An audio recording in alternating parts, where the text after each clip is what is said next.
سلام دعنا هبلنا تخطاتلتي أقسماويان مراخة بحفاش AMN نزي ساعات تسنادو زيناتات انه فلما غندي ندبتاتينا لعل حدمي تشح سرحتنياتات زحقوفات كالات إنداستري تجراي سرحن تطاو كم زبلا بيرو إنداستري تجراي أفليتو هوحات هاجر نمفراسة تخطاتلت ورارات فتيم لوم جنرال أباباو تحدث أب معرابه تجراي كبيد وتعدرا وطري مقطامو تغليصو بتنتان نريو زينايو وطري هرموز نعالم لخاوي نقد نرادي أب سقاطاو ديغويلو تابطاب أديس ستاندارد نايزيو من كالوتن زرزر كسعبيو سناي مكتتال لعلي حدمي تشح سراحتنياتات زحقوفات كالات إنداستري تجراي سرحن تطاو كم زبلا بيرو إنداستري تجراي أفليتو وعلى بريتوريا بزي ما تقبارو لعلي حدمي تشح سراحتنياتات زحقوفات كالات إنداستري تجراي سرحن تطاو كم زبلا بيرو إنداستري تجراي أفليتو بيرو إنداستري تجراي أبهلو كنتاتن بدهوتاتن تكالات مانيفاكتشرينغ ملكيتو مغلط هيبو أب تجراي لعل حدمي تشح سراحتنيا زغوطرا لعل شدشت شح تكالات أناشتين ماخلوتن تطايشن نيرنين إلوم مكتل حلاف بيرو إنداستري تجراي أيتم حاري قبر ميكائيل اتن تكالات بتتنتتاو كينات لعل 95 ميتاوي كم زعنوا قليزهم نت كوينات تطاو زبل سممع وعلى بريتوريا أب قطبا تجراي حويت كفتر تثبيت تغيرلو كيسمر برعينو إيلوم قدم كوينات نسرح تباهيلو كاب بانكتاتن تكالات فاينانسن زتوسد لغاح بسنك تكويناتن زي متكبار اتوعلن أب تكبار كيوعل حزن مملاسو كبيت أقام تفتيرلو دمايلوم بسنكي اتحزق قاطي مزلو حزرت قرب نداد دما من قصغاس تكالات أناشتين ماخلوتن مانيفاكتشرينغ إنداستري بملو نتتطاو مبالن أيتم حار قبر ميكائيل قليزوم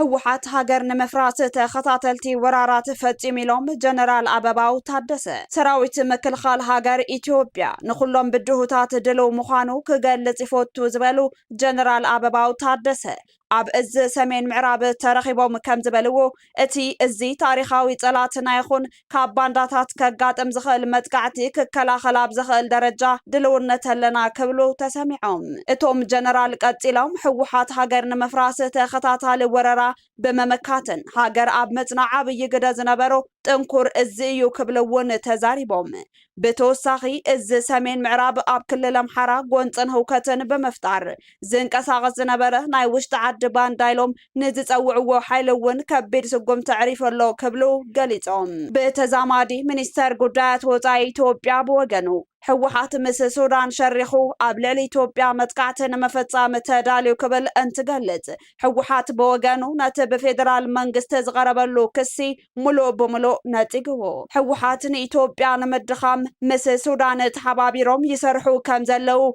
عملكيتو بمنستري قدات وزاي إثيوبيا زغرب كسي مسارة زيبلون زي حلاف النتاون بناي حصوت حابريتا أغالبون مسحاب زقبر تدقاقامي فتن أيو بمبال بتري نتيجة والله حوحات عسران شمونتن ميازيا كلتشحن 18 عام تمرت عبزوطو مغلطي اتي كسي نتابايتا زلو حقي نمتمزازن منغست فيدرال زلو صقمات نمحبان زعلم مخانو عملكيتو قبل صبصاب አዲስ ስታንዳርድ يرد ازي ተዋሂቡ ዘሎ ግብረ መልሲ ኣብቲ ዞባ እናተጋደደ ብዝኸይድ ዘሎ ፖለቲካውን ጸጥታውን ወጥሪ ሰክፍታታት እናዓበየ ኣብ ዝኸደሉ ዘሎ እዋንዩ ተዋሂቡ ዘሎ أب معرفو نفرتي سودان زتفتصم مدقعتي إمارات عرب إيد كم زي بالله أفليطا أب زحلف سوني مبقسيو كاب إثيوبيا بمقبار أب لعل معرفو نفرتي كارتو متفتي موزو تبغالا مدقعتي سبع البو نفاريت حبرات إمارات عرب إيد كم زي بالله أفليطا الله سب سلطان حبرات إمارات عرب نت منغست سودان إمارات عرب أبتن 3 عامتات زغطل كوينات حد سودان نحيلتات قلطف دقف RSF بمدقاف قد حقت زاني حيا كبل الزغربو كسي ነፂጎም ኣለው። እተን ንብረት ኢሚራት ዝኾና ሰብ ኣልቦ ነፈርቲ ካብ ኢትዮጵያ ከተማ ባህር ዳር ዝተበገሳ ምዃነን ሓበሬታ ከም ዘለዎ ዝገለጸ ሓደ ኣፈኛ ሰራዊት ሱዳን እተን ነፈርቲ ኣብ ወርሒ መጋቢትን ጉንበትን ኣብ ዝተፈላለዩ ቦታታት ሱዳን ደብዳቤ ከም ዝፈጸማ ከሲሱ እንተኾነ እዚ ክሲ ሓቅነቱ ዝምልከት ብናፃ ምንጭታት ከም ዘይተረጋገፀ ሮይተርስ ሓቢሩ። ሚኒስተር ጉዳያት ወፃኢ ኢትዮጵያ ብግድኡ ንክስ ሱዳን መሰረት ዘይብሉ ክብል ብምንጻግ እቲ ሃገር ንዕጡቓት ሓይልታት ትግራይ ድጋፍ ትገብር ከም ዘላ ነቒፉ ሰበስልጣን ሱዳን ነቲ ዝተፈጸመ መጥቃዕቲ ከም ጥሕሰት ሉዓላውነት ብምርኣይ ምላሽ ከም ዝህብሉ ኣፍሊጦም ኣለው። ግብፅን ስዑድ ዓረብን ነቲ ኣብ መዕርፎ ነፈርቲ ካርቱም ዝተፈጸመ መጥቃዕቲ ብምኹናን ኣብቲ ጉዳይ ኢዶም ዘእትው ዘለው ጎረባብቲ ሃገራት ኣደብ ክገብራ ኣጠንቂቐን። ላዕለዋይ ኣማኻሪ ምምሕዳር ኣሜሪካ ኣብ ጉዳያት ዓረብን ኣፍሪካን ማሳድ ቡሉስ ንተዋጋእቲ ሓይልታት ዝግበር ዝኾነ ይኹን ደገፍ ሓይልታት ወፃኢ ደው ክብል ከም ዘለዎ ምግላጹ ሮይተርስ ሓቢሩ።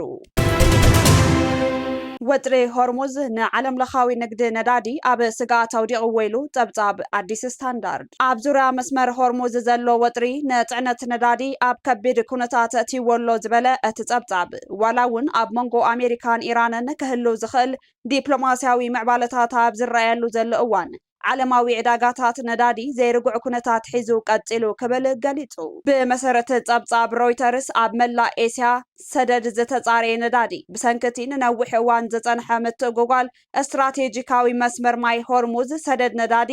ጀት ኣዝዩ ዝተሃሰየ ክኸውን ከሎ ጽዕነት ናፍታን ነዳድን እውን ናብ ናይ ብዙሕ ዓመታት ትሑት ደረጃ ወሪዱ ክብል ኣፍሊጡ። እቲ ምትእግጓል ኣብ መላእ ዕዳጋታት ዋጋ ነዳዲ ብዘይ ኣግባብ ክውስኽ ገይርዎ ኣሎ።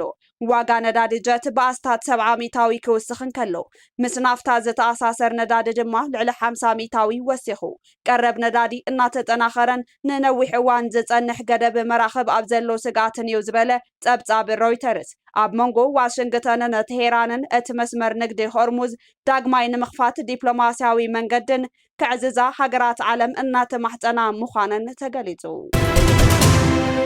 ኣብ መወዳእታ በትንታነ ናብ ንሪኦ ዜና ክነብለኩም። ኣብ ምዕራብ ትግራይ ከቢድ ወታደራዊ ወጥሪ ምግጣሙ ተገሊጹ። ኣብዚ እዋን ምዕራብ ትግራይ ማእኸል ስሕበት ወጥሪ ፖለቲከኛታትን ተዋጋእቲ ሓይልታትን ከም ዝኸውን ንምፍላጥ ተኻኢሉ። ኣብ ምዕራብ ትግራይ ዓይኖም ካብ ዘዕረፉን ሃፍትን ጥሪትን ህዝቢ ትግራይ ወሪሮም ዝሓዙ ሓይልታት 6 ዓመታት ኣቁፂሮም ኣለው። ኣብዚ እዋን እተን 6 ዓመታት ዝዓንደርሉ ግዛት መሬት ትግራይ ብምሉእ እግሮም ኣይረግፅዎን እናተባሃለ እዩ። ገበቲ ሓይልታትን መላፍንቶምን ኣብዚ እዋን ናብ ፍጹም ወጥሪ ዘምርሕ ኣንፈታት ብወገን ትግራይ እናበረኸ ዝመጽእ ዘሎ ይመስል። ቀንዲ ፈታኒ ኩነታት እቲ ኣብ ትግራይ ብምምላስ መንግስትነት መሊሱ ናብ ስልጣን ዝቆናጠጥ ዘሎ ህወሓት ኣብ መላእ ጉባኤታቱ ምዕራብ ትግራይ ብሓይሊ ልፍንታውያን ሓይልታት ዝተመዛበለ ህዝቢ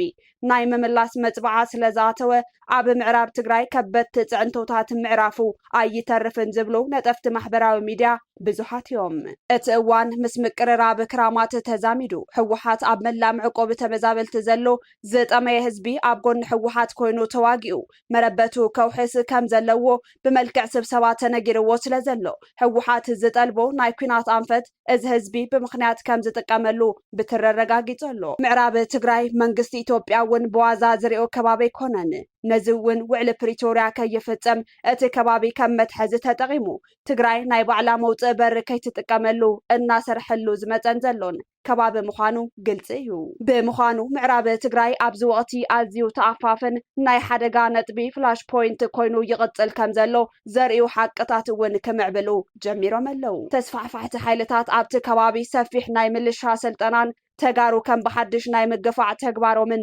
ይቕጽልሉ ኣለው። ሂማን ራይትስ ዎች ከም ዘረጋገጾ እንተኾይኑ ተጋሩ ኣብ ምዕራብ ትግራይ ከም ካልኣይ ዜጋ ተቆፂሮም ሰብኣዊ ጥሕሰታት ይፍጸሞም ከም ዘሎ ኣረጋጊጹ ኣሎ። ኣብ ምዕራብ ትግራይ ሓይልታት ኣምሓራን ፌደራልን ከም ድሌቶም ዝዕንድርሉ ዘሎ ከባቢ ምዃኑ ጥራሕ ዘይኮነስ ብሰንኪ ዘይተፈትሑ ደባዊ ምስሕሓባትን ወታደራዊ ምንቅስቓሳትን ናብ ሓድሽ ኩናት ከምርሕ ከም ዝኽእል ይግለጽ ኣሎ። ወታደራዊ ምስሕሓብን ሓድሽ ጎንፅን ኣብ መጀመርታ ወርሒ ጥሪ 2018 ዓ.ም ኣብ ከባቢ ጸለምቲ ምዕራብ ትግራይ ኣብ መንጎ ሰራዊት ትግራይን ሓይልታት ፌደራልን ደማዊ ጎንፅታት መመዝጋቦም ነቲ ተኣፋፍነት እቲ ከባቢ ዘግልሆ ፍጻመታት ይገብሮም ሕዚ እውን እቲ ዞባ ብወታደራዊ ሓይሊ ዝተኣዘዘ ምዃኑን ካብ ናይ ኩናት ስጋት ከም ዘይወፀ ጥራሕ ዘይኮነስ ሕወሓት ንኩናት ትዳለወላ ዝብሉ መግለጽታት መንግስቲ ኢትዮጵያ ዝያዳ ነቲ ኩነታት ከቢድ ከም ዝገብሮ ይንገር ቁጽጽር ሓይልታት ኣምሓራን ፌደራልን ዞባ ምዕራብ ትግራይ ወልቃይት ጸገዴ ሕሞራ ዛጊድ በመምሕዳርን ሚሊሻታትን ኣምሓራ ተታሒዙ ይርከብ ፌደራል መንግስቲ በህዝባዊ ውሳነ ክፍታሕ እዩ ዝብል እማመን ተቕረበውን ክልቲኦም ወገናት በብወገኖም ሰራዊት ይውድብሉ ከም ዘለው ካብ ጸገዴ ዝተረኸበ ሓበሬታ የረድእ ናይ ኤርትራ ኢድ ምትእትታው ድማ ሓይልታት ኤርትራ ብወገን ሕሞራን ሓምዳይትን ዶብ ሱዳድ ብሲቪል ተመሲሎም ይኣትኡ ከም ዘለውን ኣብ ከባቢታት ዘላንበሳን ዓዲግራትን ምንቅስቃስ ከም ዘለዎም ጸብጻባት የመላኽቱ እዚ ድማ ነቲ ምዕራብ ትግራይ ከም መጣልዒ ካርታ ሒዙ ዘሎ መንግስቲ ኢትዮጵያ ሰፋሕቲ ምድላዋት ኣብቲ ዞባ ከካይድ ገይርዎ ከም ዘሎ ወታደራዊ ምንቅስቃሳት ኣብ ሕሞራ ብጭቡጥ ምህላዎም ነቲ ሓቂ የግህዶ ዋር ሞኒተር ኢትዮጵያን ኢንተርናሽናል ክራይሲስ ግሩፕን ሒዞሞ ዝወፁ ጸብጻባት ከም ዘመላኽትዎ ፖለቲካውን ወታደራውን ስጋታት ትግራይ ኣብ ዞባ ምዕራብ ትግራይ ትኩረቶም ከም ዝገበሩ ኣነፂሮም ኣለው ካብ ኣኽሱማውያን መራኸቢ ሓፋሽ ናይዚ ሰዓት ዜናታት ክትከታተሉ ጸኒሕኩም ንምክትታልኩም ነመስግን ምስ ዝተረፉ መደባትና ሰናይ ግዜ